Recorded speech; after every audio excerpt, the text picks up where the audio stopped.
Всіх вітаю на каналі. Це новий випуск найкращих та позитивних новин з України. Сподіваюсь, вам сподобається це відео і ви поставите вподобайку, напишете коментар та зробите репост, а також підпишитесь на канал. Приємного перегляду. Під час візиту до Туреччини генеральний директор державного підприємства «Антонов» Олександр Лось запропонував спільне виробництво Ан-178. Переговори щодо спільного будівництва літака тривають вже кілька років.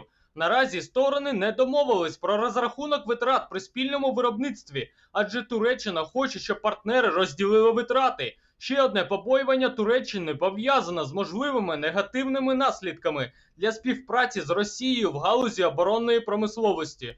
Як заявив посол України в Туреччині, переговори триватимуть не тільки на політичному рівні, а й почали зустрічатися технічні експерти. Тепер чекаємо кроку з турецької сторони. Виробництво Антонова Ан-178 може бути в Туреччині. У Києві в рамках виставки EcoDrive Tech 2020 відбулася презентація компактного електричного сітікара Elmis Mini. Авто було створено українською компанією Electropride. Двигун електромобіля дозволяє розігнатися до 60 км за годину, а ємкості акумулятора вистачає, щоб на одному заряді подолати 120 км. Автомобіль є дуже компактним. Його довжина становить майже 2,5 метри, ширина майже метр, а висота 1,5 метри. Elmis Mini має пластиковий кузов та силову установку з китайськими комплектуючими. Наразі розробники працюють ще над двома проектами: електричним легковим автомобілем, який буде доступний у 3 модифікаціях, та електровантажівкою. Залежно від комплектації, запас ходу електричного легкового автомобіля складатиме від 100 до 250 км, а максимальна швидкість 130 км на годину. Електровантажівка буде запропонована у версії стандарт з запасом ходу 120 км та вантажопідйомністю у 1200 кг. Іорданія на тендері 26 серпня придбала 120 тисяч тонн твердої борошно-мельної української пшениці довільного походження. Пшениця була придбана у компанії Нібулон за ціною $237,5 за тонну. Зазначається, що новий тендер на закупівлю 120 тисяч тонн пшениці з поставкою з другої половини жовтня до грудня вже оголошений і закривається 2 вересня 2020 року. Модернізований зенітно-ракетний комплекс «Стріла-10» отримає українську керовану ракету Р-10ОФ, зенітну версію РК-10.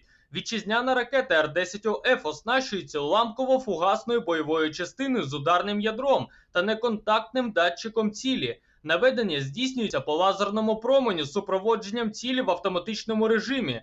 Зенітна керована ракета Р-10ОФ має замінити базову ЗКР-9М-37, якою озброєний зенітний ракетний комплекс «Стріла-10». Максимальна дальність стрільби 10 тисяч метрів, маса ракети 38 кг, маса ракети в контейнері 62 кг. Максимальна дальність стрільби ЗКР-9М-37 складає 5 тисяч метрів. Тобто українська ракета має вдвічі збільшити цей показник у порівнянні з бойовою версією. Артилеристи 58-ї окремої мотопіхотної бригади імені гетьмана Івана Виговського проводять військові змагання. За даними, змагання проводяться на кращу артилерійську, самохідну, протитанкову та реактивну батареї. Додатково військові мають пройти завдання з транспортування поранених. Відзначається, що в лідерах реактивна батарея та перша мінометна батарея 15-го окремого мотопіхотного батальйону Суми. На змаганнях артилеристи застосовують реактивну систему залпового вогню калібру 122 мм БМ-21 «Град», самохідну артилерійську установку 122 мм 2С1 «Гвоздика», буксировану гармату-гаубицю 152 мм Д-20 та протитанкову гармату 100 мм МТ-12 «Рапіра». Знання техніки та своєї справи допомагають військовому у виконанні всіх визначених завдань. Військові 93-ї окремої механізованої бригади «Холодний Яр» отримали 2 нові казарми поліпшеного планування. Повідомляється, що 250 військових за контрактом заселилися у новобудові. Кожна казарма поліпшеного планування розрахована на 125 військовослужбовців служби за контрактом.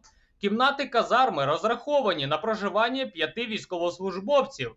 Будівництво виконав 194-й понтонно-мостовий полк Державної спеціальної служби транспорту протягом близько 9 місяців.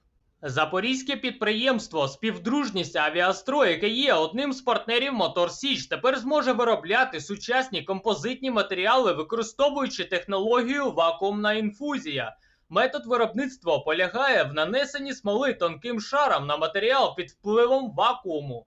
Після завершення складного технологічного процесу смола твердне, при цьому утворюється жорстка полімерна матриця. Використовуючи вакуумну інфузію, можна зробити композитний виріб максимально високої якості. Перевагами такого процесу є економія витратних матеріалів, зменшення часу, витраченого на виготовлення деталі, зниження місткості повітря у виробі та його екологічність.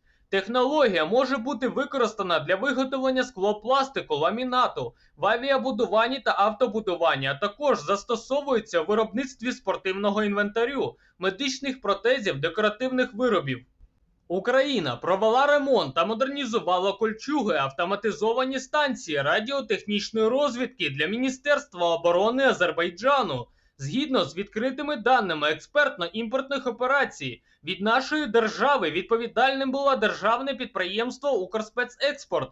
Як відомо, Азербайджан отримав автоматизовані станції радіотехнічної розвідки відповідно до угоди, підписаної у 2012 році.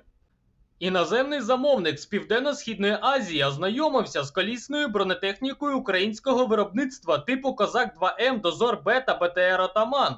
Демонстрація відбулась на одному з полігонів Київщини, для чого було показано різні тактичні можливості колісних бронемашин від вітчизняних виробників.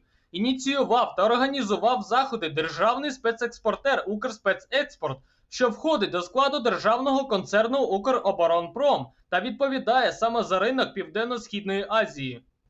Бронемашини тестувались на такі критерії, як прохідність, маневреність, надійність та низку інших показників.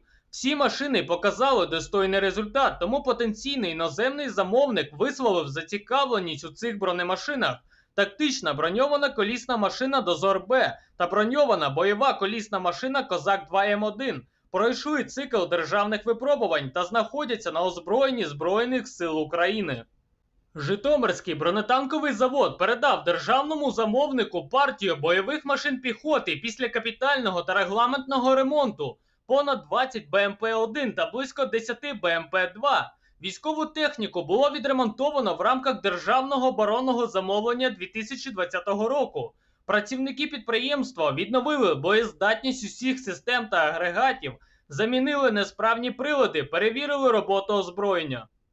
Крім того, в процесі ремонту БМП отримали сучасні навігаційні системи, оптичні прилади та приціли вітчизняного виробництва. Додатково на машини було встановлено фари інфрачервоного випромінювання та освітлювальні фари з використанням сучасних діодних ламп.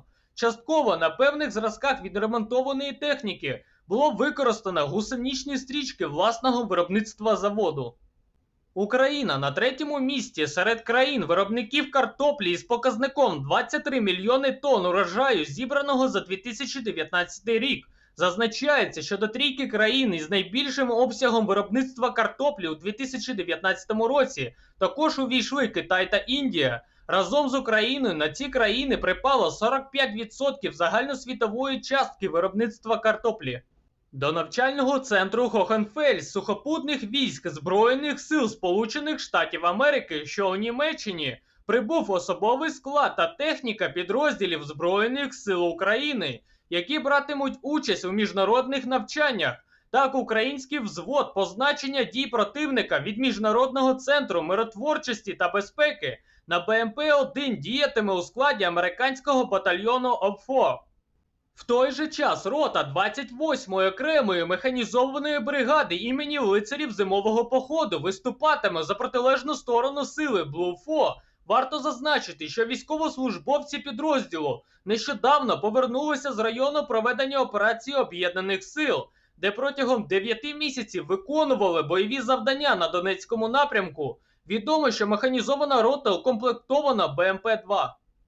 На Тендрівській косі у Чорному морі у кілька етапів пройшли тактико-спеціальні навчання операторів морського центру Сил спеціальних операцій Збройних сил України.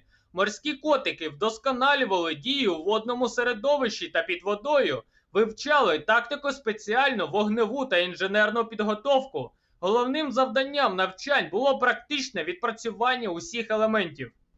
Іншим етапом навчань було випробування лейтенантів-випускників 2019 та 2020 року, які проходять службу в морському центрі. Такі практичні лейтенантські збори перевірили рівень підготовки молодих офіцерів, а також дозволили їм вдосконалювати навички та вміння.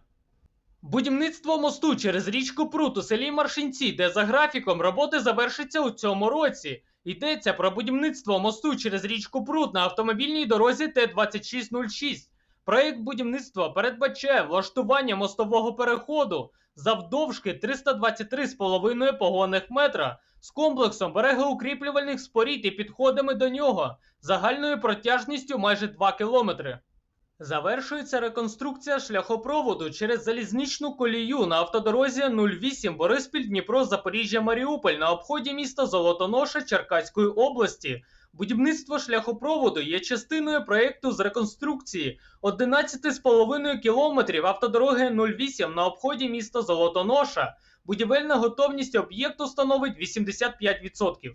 На дорозі Н-26 Чугуєв-Мілове у Харківській області влаштовано 67,5 кілометрів верхнього шару покриття. Залишилась ділянка дороги в межах міста Куп'янськ. В цьому році завершується комплекс робіт та вводиться в експлуатацію дорога Н-26 Чугуєв-Мілове в межах Харківської області, а це 68,5 кілометрів дороги. На Луганщині розпочато ремонт маршруту від Старобільську до Новоайдару на 20-кілометровій ділянці дороги Н-21 Старобільськ-Луганськ-Донецьк. Дорожники почали фрезерування зношеного дорожнього покриття. Всього в 2020 році планується відновити 39 кілометрів маршруту, який має велике значення для сполучення Луганської та Харківської областей. Дякую всім за підтримку та перегляд. Також, якщо у вас є бажання та можливість, ви можете підтримати наш канал фінансово. Номер картки Приватбанку написаний під кожним відео. Всім бажаю успіху та вдачі. До наступного випуску.